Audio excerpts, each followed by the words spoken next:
Okay, welcome everybody. Thank you so much for being with us today.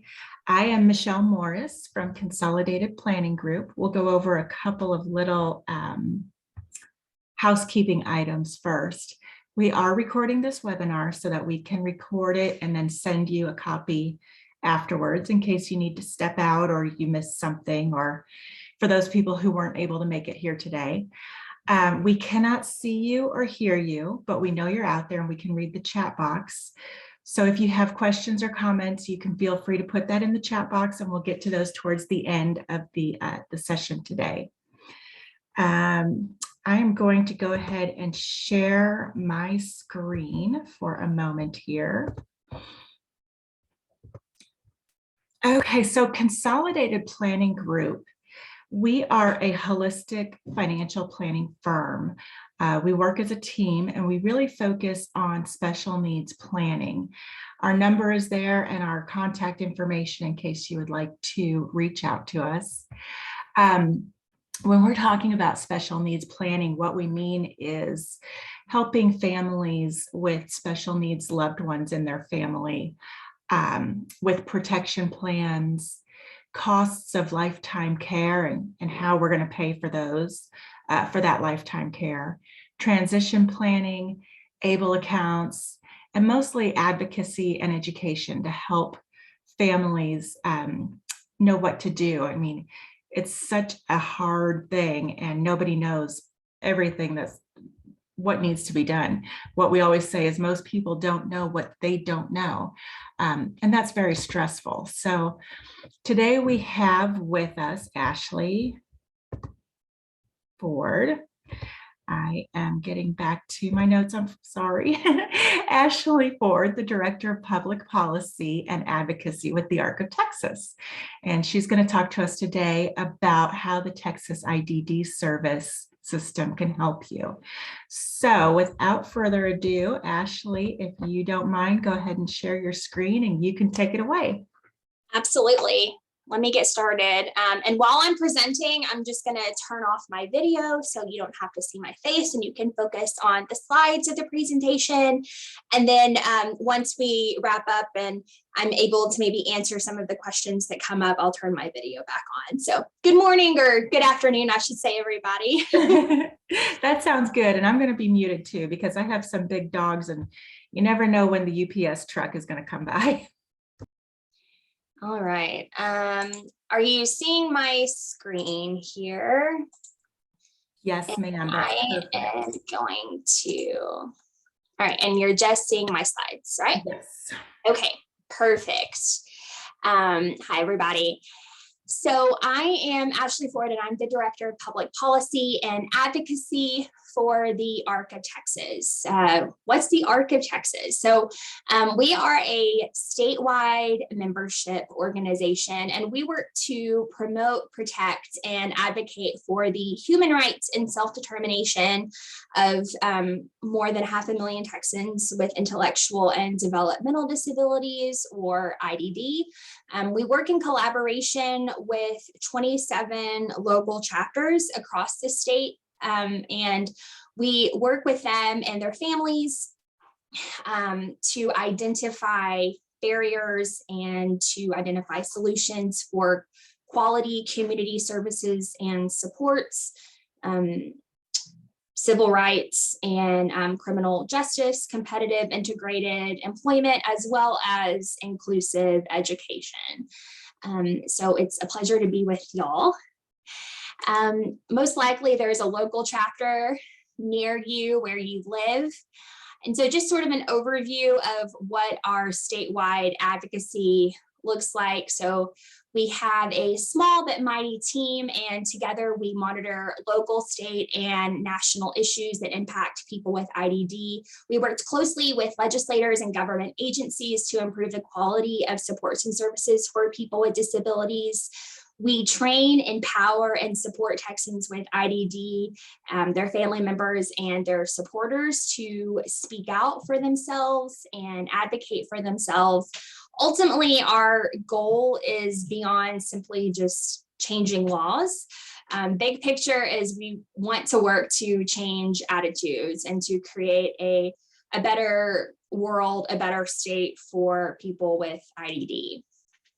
So today, obviously, we're talking about navigating the waiver services and the services available to people with IDD in the state of Texas. And so an overview is we're going to talk about what is Medicaid, what are waivers, that's a really weird word, what services are there out there, who's eligible to receive these services, where do I get the services, how do I access them, when can I expect to receive the services. This is a big one in the state of Texas. I'll let you know more why later on in the presentation. And why is the wait so long for some services? If you're already familiar with the services, you're probably aware that there can be a long wait. And so understanding what the support options are and how to access them is confusing, and it's a lot like a puzzle. So this presentation is meant to help us put the pieces together. In this short time period, we're not going to be able to cover everything or every person's specific situation, but we will be able to provide you with enough tools to show you where to go and what to ask and who can help you as you continue to navigate the Texas system to support people with disabilities in their communities. So first off, what is Medicaid? In order to understand the full system, you have to kind of start with the basic foundation of what is Medicaid. So I don't know about y'all, but I think that history is always really informative. So I like to go back and think about how all of this was created. So on this slide, you'll see a photo of Texan Lyndon B. Johnson alongside President Harry Truman from July 30th, 1965, when finally they were able to sign the Medicare and Medicaid Act, which was an amendment to the Social Security Act. And so I think for the purposes of this presentation, it's really important to sort of think about the history of IDD in America. And as you can see from this photo, the Medicare and Medicaid Act wasn't a small piece of legislation, right? And you can see here by LBJ's face, he's like, wow, like look at all of these pages. It was such a monumental piece of legislation at the time. In the 1950s, there were two major alternatives for people with IDD. So living at home with a family or going into an institution. Families received little, if any, support from public agencies at the time. In 1954, for instance, no state health department offered any special services for children with IDD or their families. Public welfare services were largely directed to long-term institutional care, and that looked like orphanages, mental hospitals, public and private institutions for people with IDD, as well as nursing homes. So in 1965, changes to the Social Security Act created Medicare and Medicaid, and with it, another major source of funding for services to people with IDD, particularly those with severe disabilities.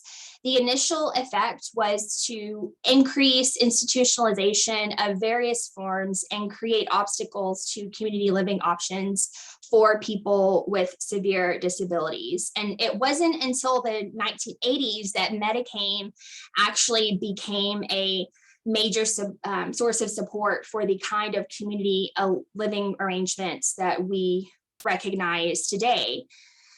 And because people with IDD met the income guidelines to qualify for skilled nursing facilities, there was a rapid increase in the number of people admitted to them. So in 1967, the intermediate care facilities, or ICFs, for the elderly and the disabled were authorized under the Social Security Act.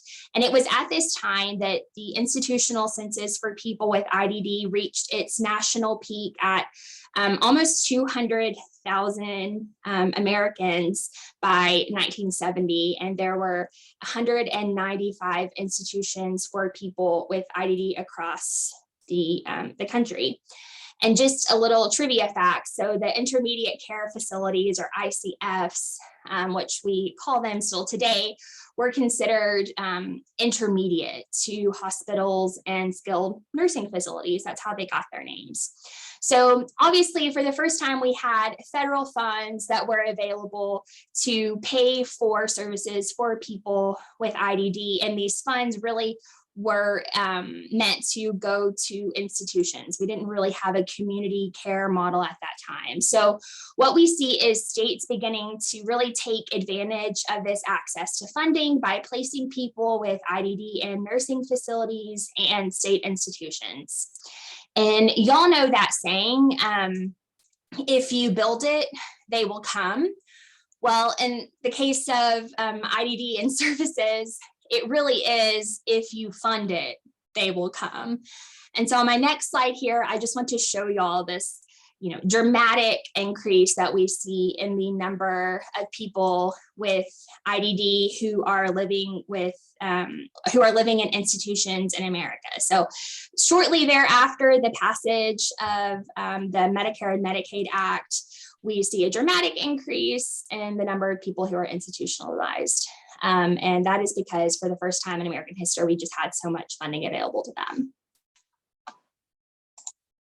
So what is Medicaid? It is a state and a federal partnership, basically meaning that both the state and the feds put money in the pot.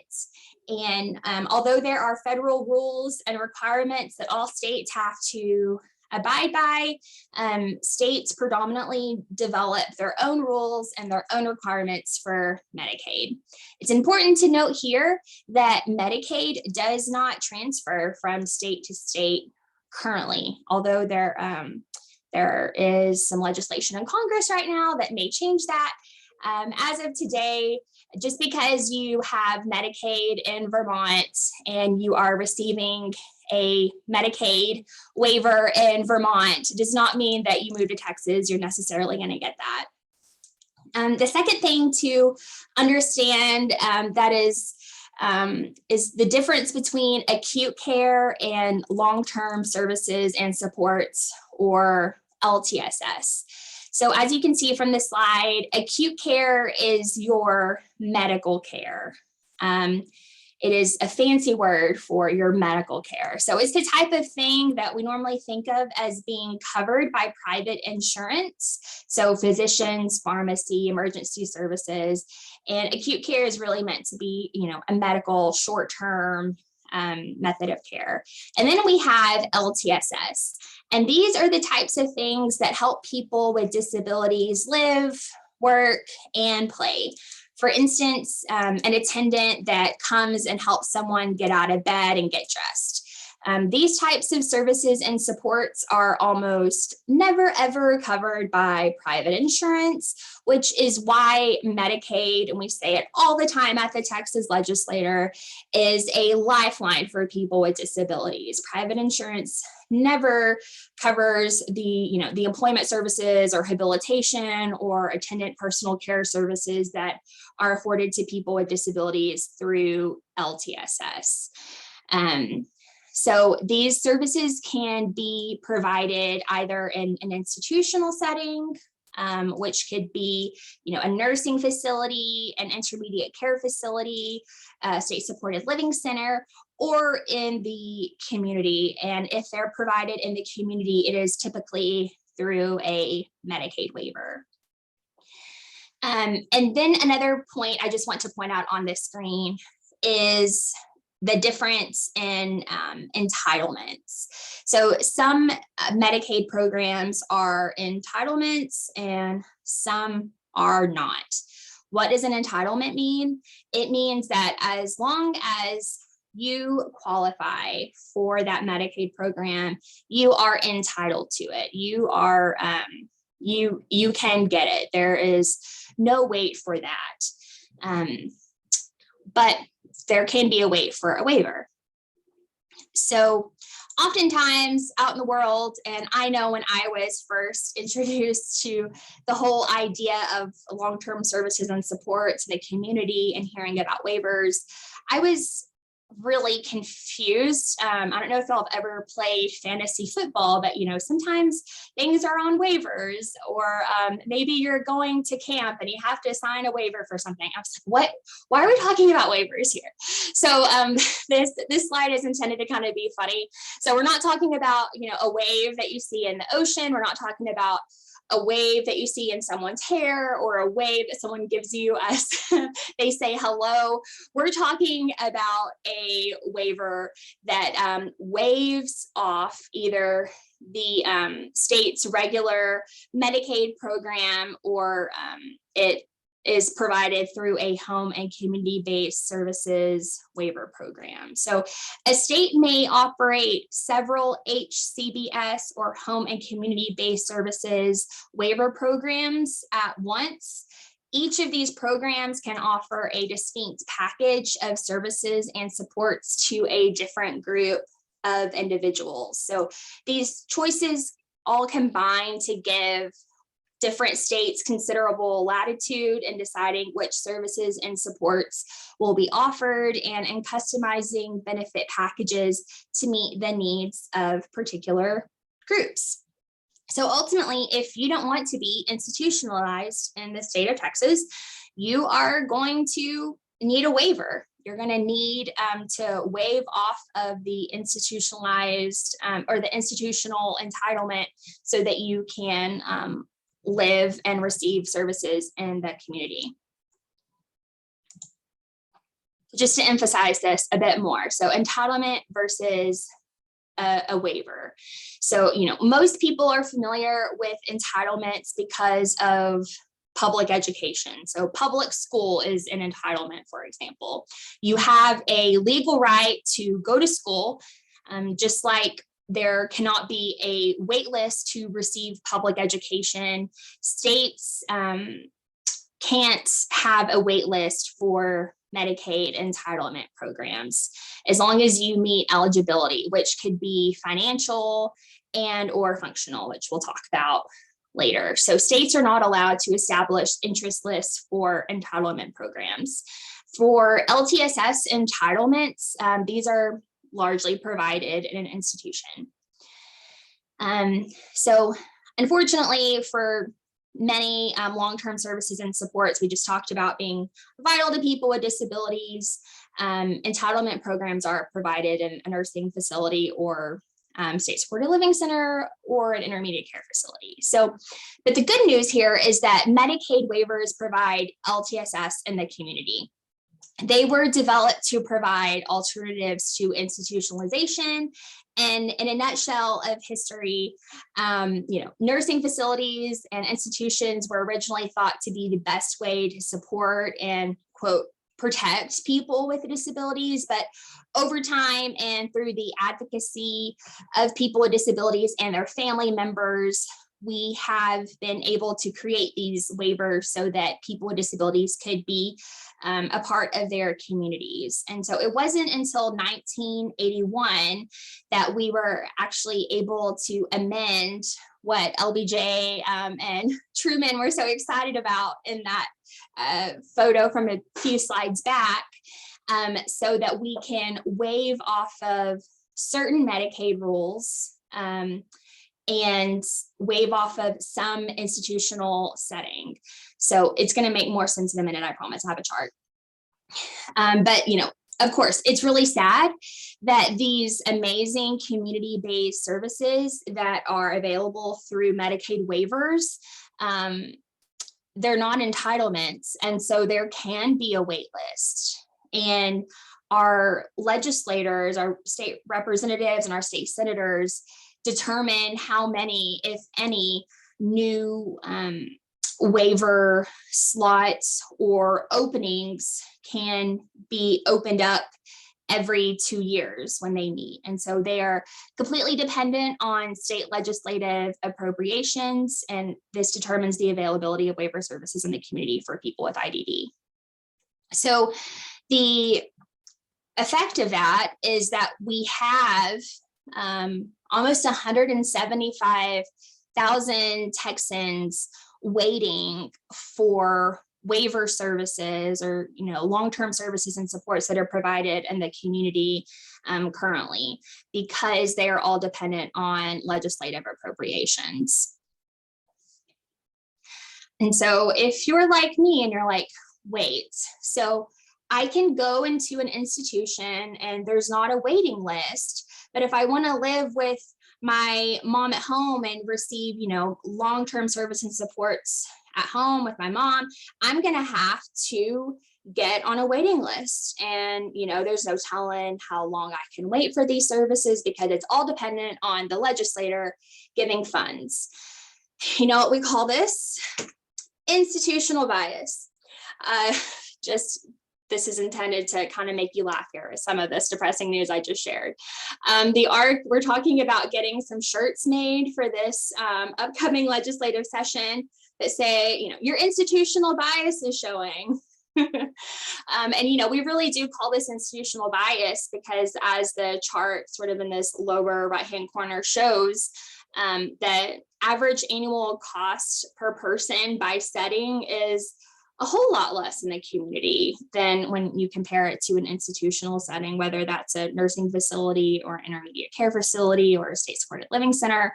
Those don't have any weight, and they are a ton more expensive, and people don't really prefer them, but we still have to wait on legislative appropriations every 2 years. So this is what we mean when we say institutional bias. So in 2017, there were nearly 300 home and community-based services waivers established nationwide. So all states can have their own waivers, as I was mentioning earlier. Texas, we have 7 different waivers, but for the purposes of this presentation, I'm just going to focus on the first 6, since they're really specifically for people with disabilities. That is their intent. And it's important to note that states have broad discretion in their ability to establish eligibility criteria, limit the number of recipients, cap the amount of money spent, limit geographical areas, and determine services within their written waivers. So these written waivers, or these Texas home and community-based services waivers, we have the Community Living Assistance and Support Services, or the CLASS waiver. We have the Deaf, Blind, and Multiple Disabilities waiver, or DBMD. The Home and Community-Based Services, or the HCS waiver. We have Texas Home Living, or TXHML. We have the Medically Dependent Children's Program, or the MDCP waiver.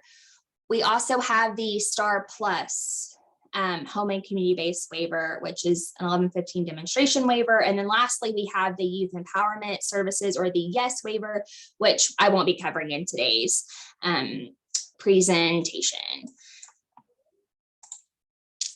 So here's a high-level overview of just how things are broken up when we're talking about waivers. So beneath LTSS, you'll see that we have nursing facilities, or ICFs, SSLCs, or intermediate care facilities and state supported living centers. So when we're talking about waivers, beneath nursing facilities, we have the STAR Plus, we have MDCP, as well as Community First Choice, or CFC, which I won't be getting into CFC today. And then, beneath the intermediate care facility, or SSLC, entitlement, we have waivers for CLASS, HCS, DBMD, and Texas Home Living. And then, of course, beneath the Medicaid overall, we have the acute side, or the medical side, which includes STAR Plus and STAR Kids. I go back to this slide often because it just helps me think about the different sort of criteria or eligibility for each of the different waivers that we have in Texas. So beneath the nursing facilities, really there's just those two waivers, which include STAR Plus or MDCP, and then beneath ICFs, SLCs, we have the other 4 waivers. And whenever we're talking about nursing facility waivers, it helps to think about it as, the people that would be served through that most likely have higher medical support needs, which would be provided through nursing in a nursing facility. As far as general eligibility goes, I think it's important for us to sort of dig into that. You have to meet both financial and functional eligibility for waivers. The financial piece is mostly the same for all waivers. And it's important to remember when we're talking about the financial eligibility piece, this applies not just to waivers, but Medicaid in general. So for all of the waivers except Texas Home Living, the financial eligibility is you have to be within 300% of SSI, which is currently $2,382 a month. That's within 300% of SSI. And then we also do not look at parental income. Individuals must meet the functional eligibility criteria for this specific waiver, and that functional eligibility piece is determined by the setting in which it waives off of, so either nursing facilities or intermediate care. It's important to note here that eligibility is not determined until an individual's name comes up to the top of the waiting list. So Texas doesn't look at any eligibility until someone actually is, given an opportunity to get a waiver. So, they've waited for that service, for example, and then their eligibility is assessed. Texas Home Living's financial eligibility, it is different. So it is actually 100% of SSI, and they do not waive parental income, whereas the other waivers do. The financial eligibility for Texas Home Living, it is the same as just your plain basic Medicaid or acute care Medicaid and community first choice. It's a really big deal that parental income is waived for children with disabilities. That helps a lot more kids get access to the waivers that they qualify for. Let me go back here. An overview of some services available in all of the waivers: adaptive aids, financial management services, supported employment, employment assistance, minor home modifications, and respite. The supported employment and employment assistance, those are really underutilized employment services that are available in all of the waivers and have been since 2013, 2015. And I just want to, for everyone's awareness, those are available, and don't forget to ask about them. And I'm going to be providing y'all with an additional handout that is very detailed and a bit wonky, but it actually lists all of the services and eligibility criteria for each waiver. And I really recommend looking into that because it's just so dense. It would be impossible for me to go over it all during this presentation. And, we don't have the time to cover every service here in depth, but I just want to ensure that y'all know that handout is coming here. And services that are available in all but the MDCP program are professional therapies, unlimited prescriptions, dental, and nursing. Some other waiver services include transportation, residential services, equine therapy, day habilitation, and nursing. And I'll discuss more of them as we move through each specific waiver. And when I talk about each specific waiver, I'll also touch on one or two of the services that are provided in it. It's important to note that each waiver provides services specifically designed to tailor the unique needs of each individual that is eligible for each waiver. So without further ado, let's talk about the first one here. Home and Community-Based Services Waiver, or the HCS Waiver. HCS serves the most people, and it has the longest waiting list in Texas, which I speculate is with good reason, because it actually provides comprehensive residential options that can support people with all types of need throughout their lifetimes. So many people utilize it because of the residential supports, which can, look like a host home, a 3 or 4 bed person group home, or supports in someone's own home. The host home arrangement is when it's like having a roommate who helps provide support. So the support person would live with the individual, and they are paid to provide all of the services in the waiver. Group home can be really great for people who need 24-hour or really close to it support, and they don't want to live with their parents forever. I don't know about y'all, but I didn't want to live with my mom and dad forever. And group home can, be the place for people who don't want to always live at home. Group homes are required to provide rights such as, someone's own room. They can't have curfews. They have to provide a key to the house, a lock on the door, all of that. And then also there is support available in someone's own home through HCS waiver. I really want to underscore an important point here, that Medicaid does not provide or will not pay for housing. It provides supports. It provides residential supports. It does not provide housing. So typically an individual's SSI covers the cost of rent or, a group home rent.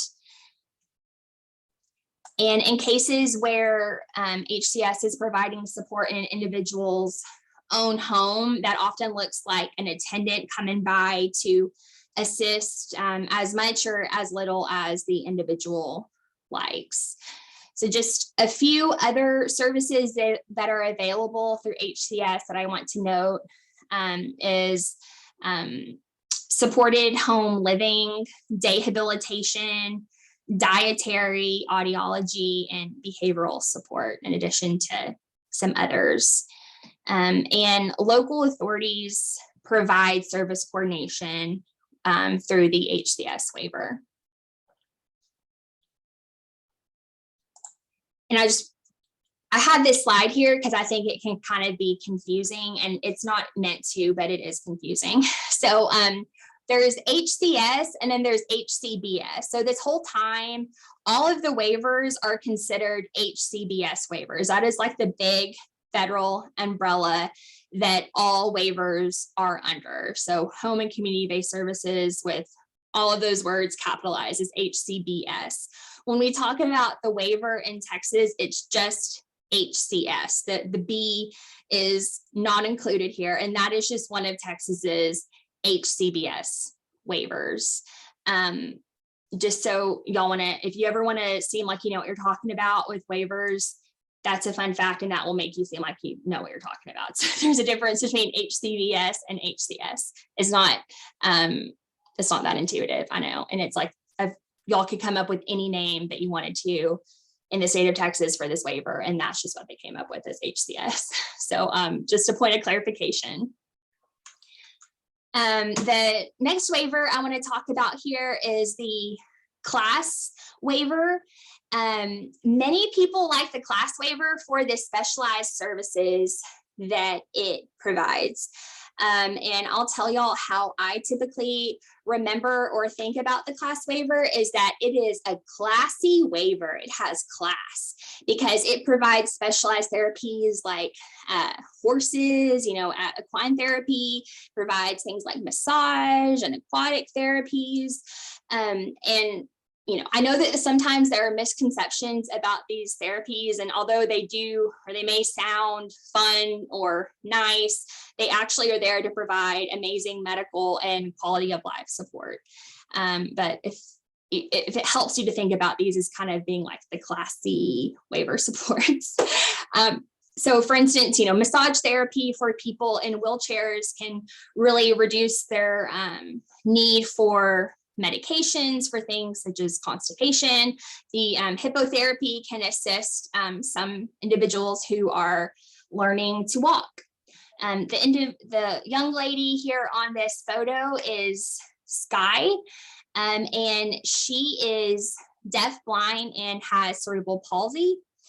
I like to talk about Sky in relation to the class waiver because through the specialized therapies that were available in the class waiver, she was able to work with a recreational therapist, and the recreational therapist actually taught her how to knit, which was, life-changing for Sky because knitting is all tactile. She actually didn't need to, see or hear to be able to knit.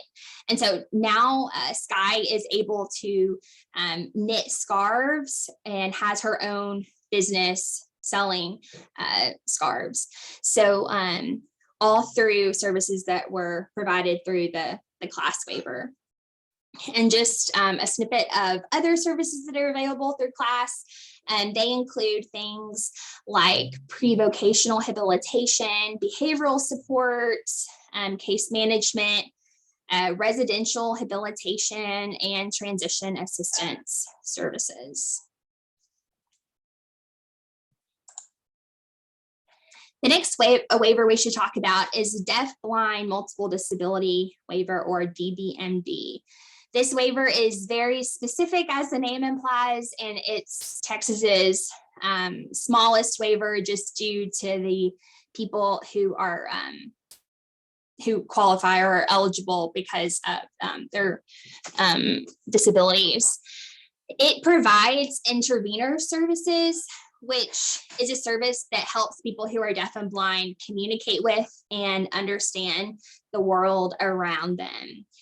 If y'all are familiar with Helen Keller, for example, if you think of Anne Sullivan, it was Helen Keller's intervener. And a point I want to make here is that, go back to the next slide. I talked about Sky, who is deaf-blind and has cerebral palsy. And the point I want to make is that even though Sky is, deaf-blind and has cerebral palsy, meaning, she's deaf-blind and has multiple disabilities, the DBMD waiver actually wasn't the best fit for Sky. Class was the best fit for Sky. And so here I just want to emphasize that you shouldn't choose a waiver just based on one's diagnosis or conditions. It really should be an individualized approach. And you should look at the array of services that are available and figure out, on a very individualized basis, which ones will make the biggest impact in someone's lives. Additional DBMD waiver services includes things like assisted living, audiology, and day habilitation. It will also cover chore orientation and mobility.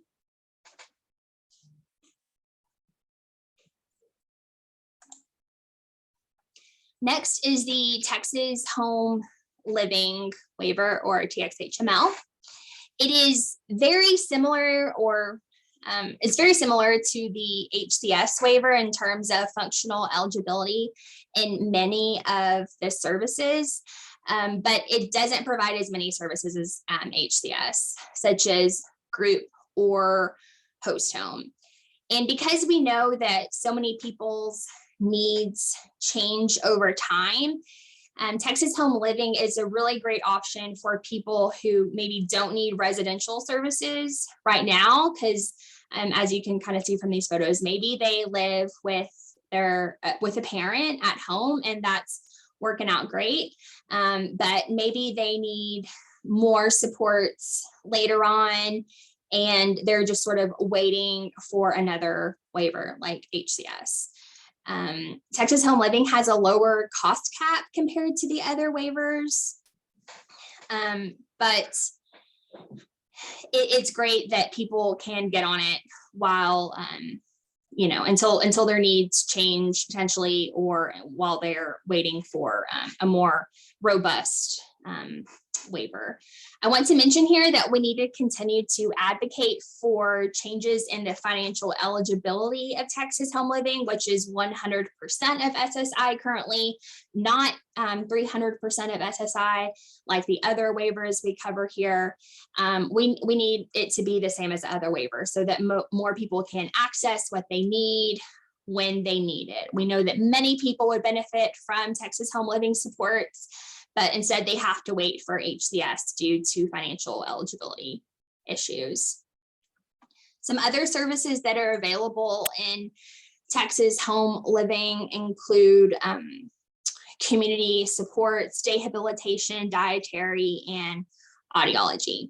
And this lower cost cap piece, it does have a lower cost cap, which should be you know, acknowledged here. It's like a $17,000 cap compared to something much more robust in the other waivers. Next is the Medically Dependent Children's Program, or MDCP waiver. It is the only waiver in Texas that is only for children, and it also waives off of nursing facilities and not intermediate care facilities like all of the other waivers we just discussed. Children's Medicaid is a little different than adult Medicaid in that it provides, quote, everything medically necessary. So the waiver does not provide as much of the, it doesn't provide as much outside of the basic or the entitlement Medicaid side of things. However, the financial eligibility for MDCP is based on the child's income. So because it's based on a child's income and not parental income, it allows more kids to receive really vital services because we're not looking at parental income here. And again, I just want to note here that MDCP services are not covered by private insurance and are critical. The photo here on this slide is from the documentary Including Samuel. And if you haven't watched it, I highly recommend watching it. When I think of MDCP, I often think of what Samuel's mom says in the documentary. And she says something to the effect of, I just want to be a mom sometimes. I don't want to be a therapist, a nurse, a teacher, etc. I just want to be a mom. And what MDCP does is it gives families the support they need so that they can just be, you know, moms or dads or sisters or brothers instead of, you know, the caretaker for disability related purposes. Other services that are available through MDCP includes flexible family support, as well as respite.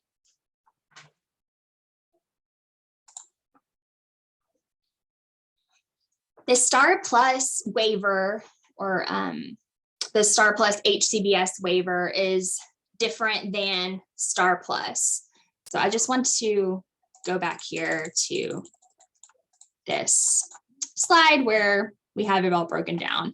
So I know it can get a bit confusing because we have, so we have STAR Plus over here under Acute, right? This is called STAR Plus. And then under LTSS, or long-term services and supports, beneath the nursing facility, we have the STAR Plus waiver. And they are different. Like we talked about earlier, Acute is really the medical side of things, whereas the LTSS provides more robust services and supports. Back to where we were. So the waiver portion that we have through STAR Plus, it it waives off nursing facilities, and it is also the only waiver that is only for adults, whereas the other waivers we've discussed can be for children and adults.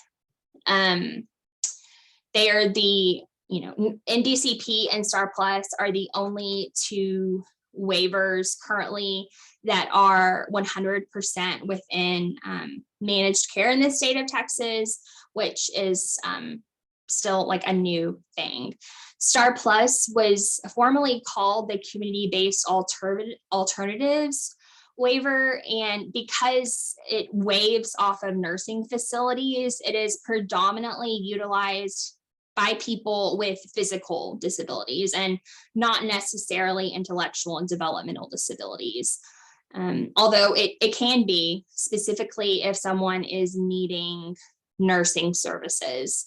And the waiver can provide more in-home nursing for people with higher medical needs than the other waivers that we've discussed.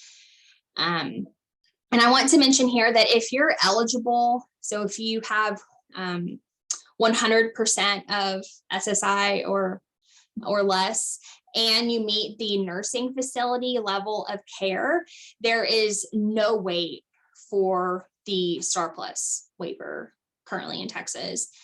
So that's important to note. Other services that are available through the Star Plus waiver include protective supervision, assisted living, cognitive rehabilitation, therapy, personal assistant services, home delivered meals, and more.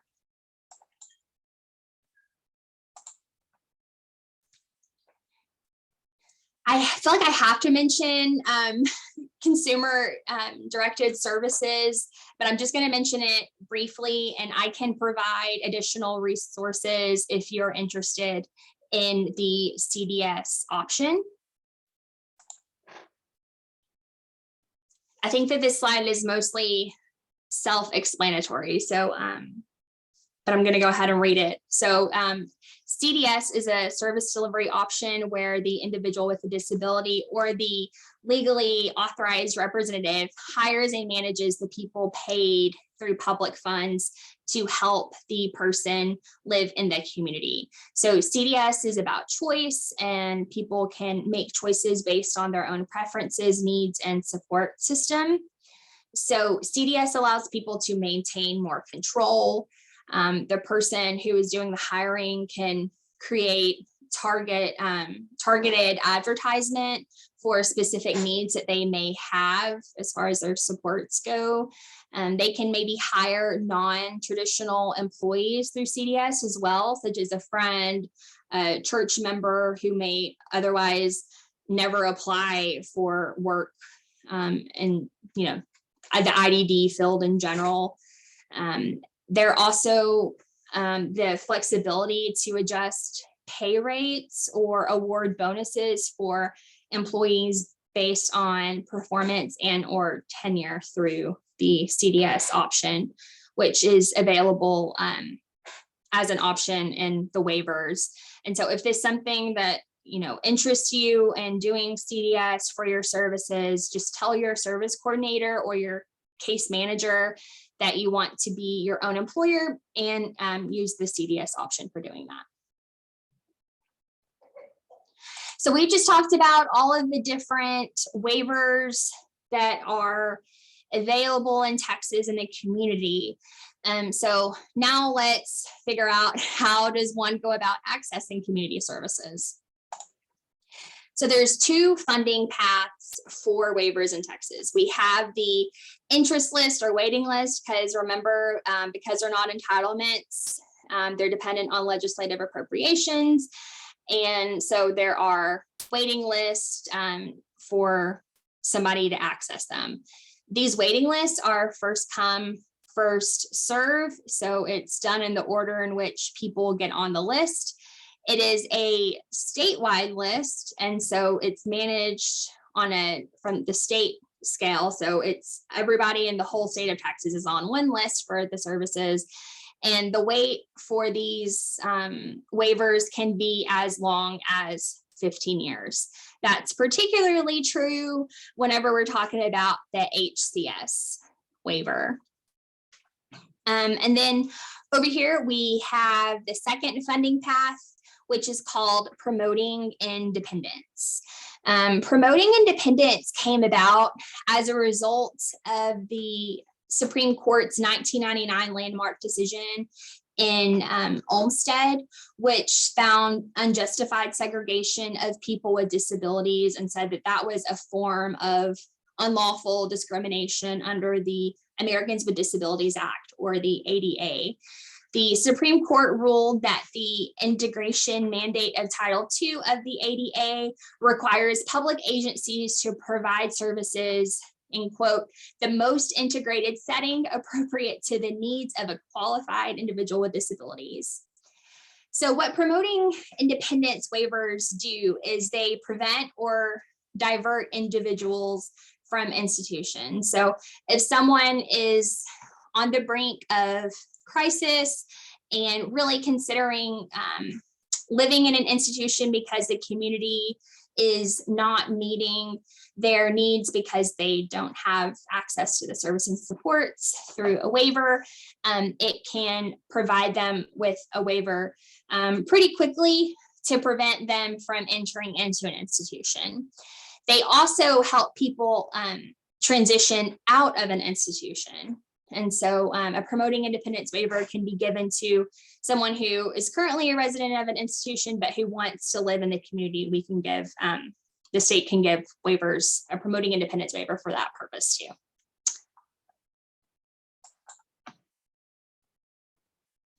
But typically the majority of people will have their waiver funded through this interest list or waiting list option.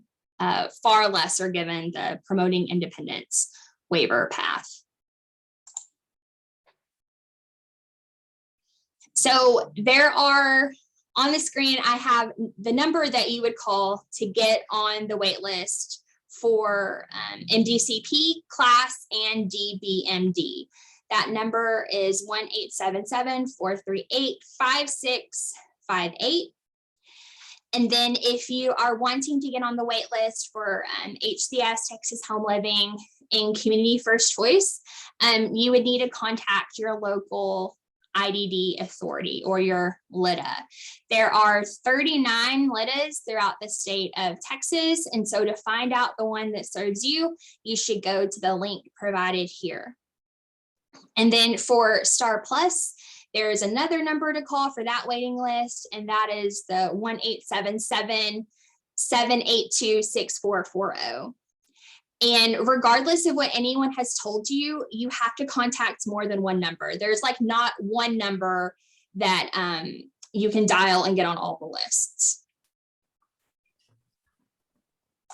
So I see you here, Michelle. I just want to make sure that people are aware that promoting independence waivers exist. And if you are ever in a crisis, please contact your LIDA and let them know that you are in a crisis and you're considering institutionalization.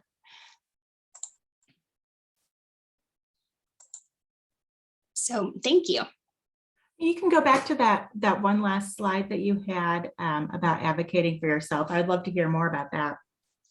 For sure. So as has been mentioned a lot in this presentation, it's all dependent on legislative appropriations, waiver services. And so because we're not entitled to them, it is crucial that legislators hear from individuals and their family members about the importance of long-term services and supports that are provided in a community-based setting. And so educating decision makers that these services are not provided through private insurance, and that they're so crucial for one's quality of life and independence and productivity. We need solutions that work for real people every day in Texas, and not just the Texas budget, or not just legislators who are seeking to get reelected. And so if you are interested in really advocating and fighting for improved money for waiver services in Texas, I'd be happy to support that. And I'd love to connect with you and figure out what we can do to arm you with what you need to be an effective advocate. Thank you. Thank you so much for being here with us today. We do just have a couple questions for you, Ashley. First of all, did they do away with Rider 21?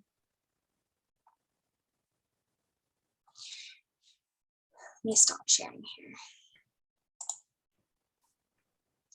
Rider 21, no, they did not do away with that. Okay. And So I think that they're probably talking about Rider 21, which was the autism benefit for ABA. That is in the process of being implemented. They're looking for ABA providers as we speak. And I think that there are plans in the next fiscal year to fully implement that and provide ABA services through Medicaid in the future. okay, great. So they're just still looking for funding. They're not necessarily looking for funding. They're looking for providers right now because they're not accepting applications for the service, but there's plans to do that in 2022. Okay, great. This question, I'm not exactly sure which slide it came from, but what will the 2382 be in 2022? $2,382. I'm not exactly sure. It's dependent on what the Social Security Administration comes up with. I wouldn't imagine a big shift, but it will be around there. But, you know, of course, we see cost of living increases as time goes on, but I don't have those numbers exactly right now. Okay. And if someone is on the MDCP waiver, is it easier to get transition to Star Plus? To a Star Plus waiver? I wouldn't, honestly, I don't know. That's totally acceptable. I don't know. Yeah. All right, I'm going to go ahead and share my screen and finish up the maybe I'm not, I can't find it. Finish up the last couple of things here as we talk about consolidated planning group a little bit more. Just one second, please bear with me. Thank you everybody who stopped in today. And let me just pull up these last couple slides. Where was I? All right, here we go. So like I said, consolidated planning group is a holistic financial planning firm. That means we look at everything that you have in place. We help make sure that your money is in the right buckets, especially as it comes to planning for special needs. I did talk about these things a little bit. Oh, there it is. Your thing has started over.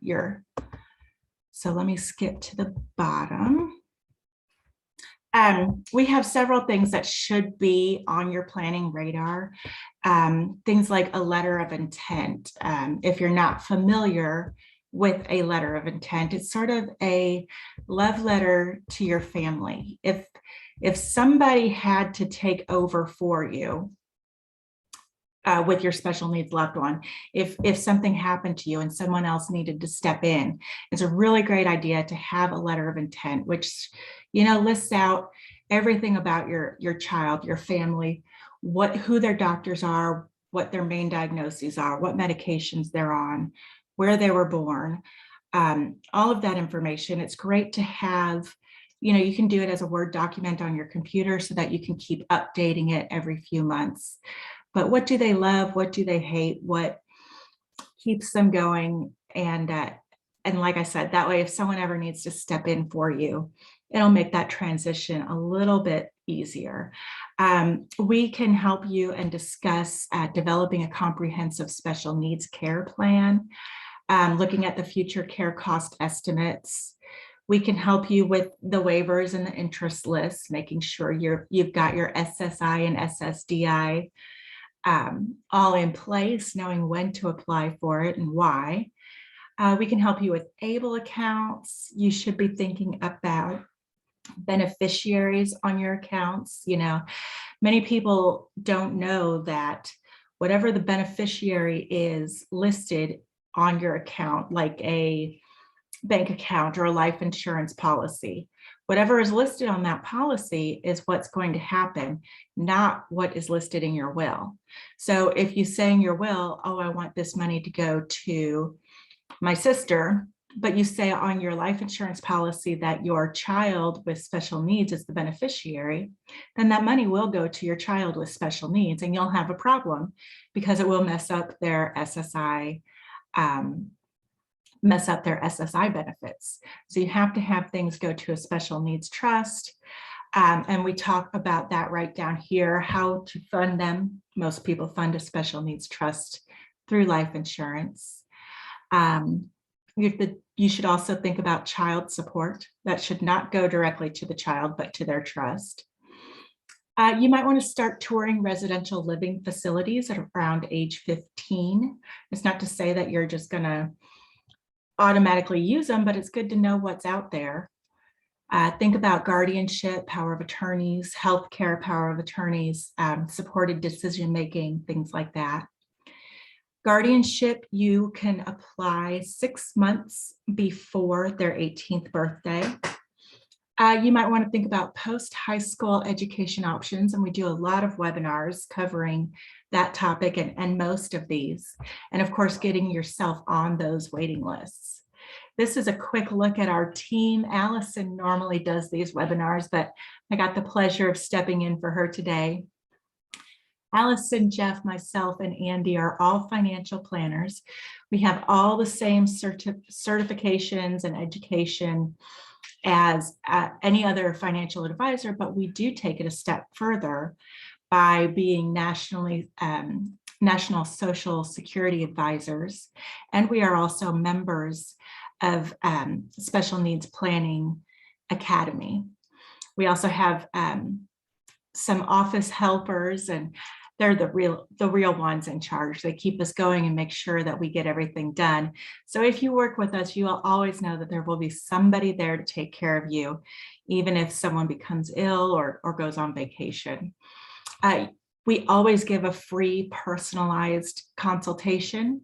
So feel free to reach out to schedule that. You can call 281-690-1177, or you can email. You should also check out our Facebook page and our YouTube channel. Our YouTube channel is the home where we keep all of these recorded webinars, and it is filled with great information. Again, you'll get an email after this is over with a link to that and to this webinar. You'll get Ashley's information and my contact information. If you have any further questions, you can reach us that way.